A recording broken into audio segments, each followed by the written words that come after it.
আসসালামু আলাইকুম দর্শক।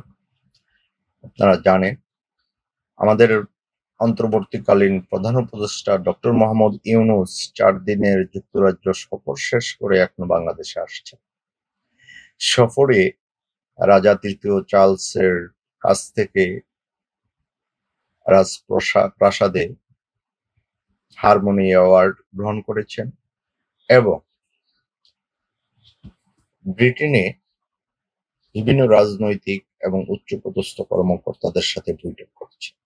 সবচেয়ে আলোচিত যে জিনিসটা সেটি হলো বিএনপির ভারপ্রাপ্ত চেয়ারপারসন তারেক রহমানের সাথে ওনার বৈঠক এবং বৈঠকটি ফলপ্রসূ হয়েছে এবং একটা চাউর হয়েছে আগামী রোজার আগে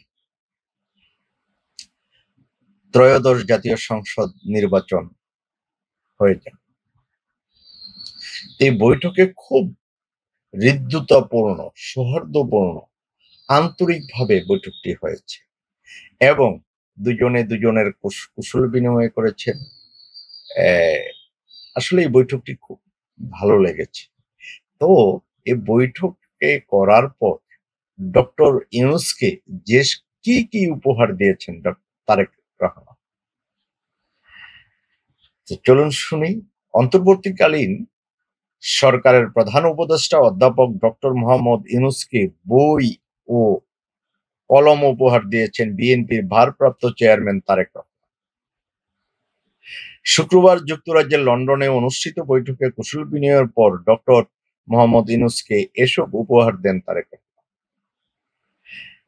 বিএনপির মিডিয়া সেল থেকে উপহার সামগ্রী পোস্ট করে এ তথ্য জানানো হয়েছে। উপহার দেওয়া দুইটি বই হলো গ্রেটা থুনবার্গের nature matters, vital poems from the global majority ও no one is too small to make difference. এছাড়া রয়েছে একটি কলম। প্রধান উপদেষ্টা ডক্টর ইউনূস উপহারগুলি আনন্দের সঙ্গে গ্রহণ করেন এবং তারেক রহমানকে আন্তরিক ধন্যবাদ জানান। আসলে এই উপহার বিনিময় হলে তাতেই বোঝা যায় যে তাদের সম্পর্কটা কেমন, তাদের এই আলোচনাটা কতটুকু ফলপ্রসূ হয়েছে। তো খুবই ভালো লাগলো যে আমাদের আসলে এখন খুব বড় ঐক্যমতের প্রয়োজন।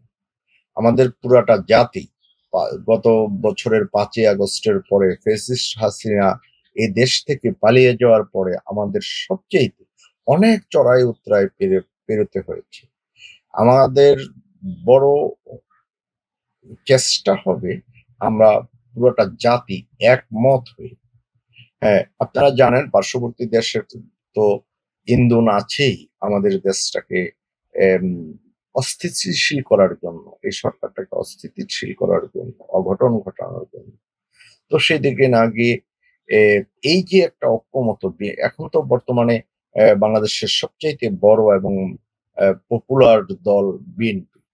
বিএনপির ভারপ্রাপ্ত চেয়ারম্যান তারেক রহমানের সহিত ভাবি প্রধানমন্ত্রী যাকে বলা হয়, যদি সঠিক সুন্দর নির্বাচন হয়, বিএনপি ক্ষমতায় আসতে পারলে তারেক রহমানই হবে আগামী দিনের বাংলাদেশের প্রধানমন্ত্রী।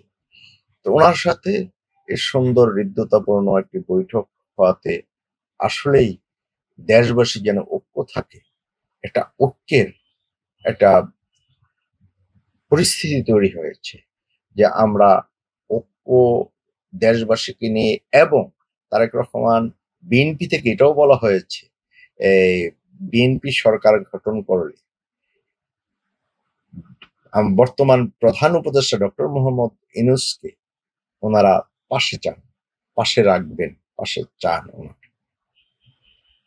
তো দেখা যাক সবকিছু ঠিকঠাক হোক, আমরা শান্তিতে ঐক্যবদ্ধ ভাবে আগামী নির্বাচনটা করার পরে নির্বাচিত সরকারের হাতে ক্ষমতা হস্তান্তর হোক, আমাদের দেশটা পুরোটা জাতি ঐক্যমতের ভিত্তিতে আমরা এগিয়ে চলি আমাদের স্বপ্নের জায়গায়।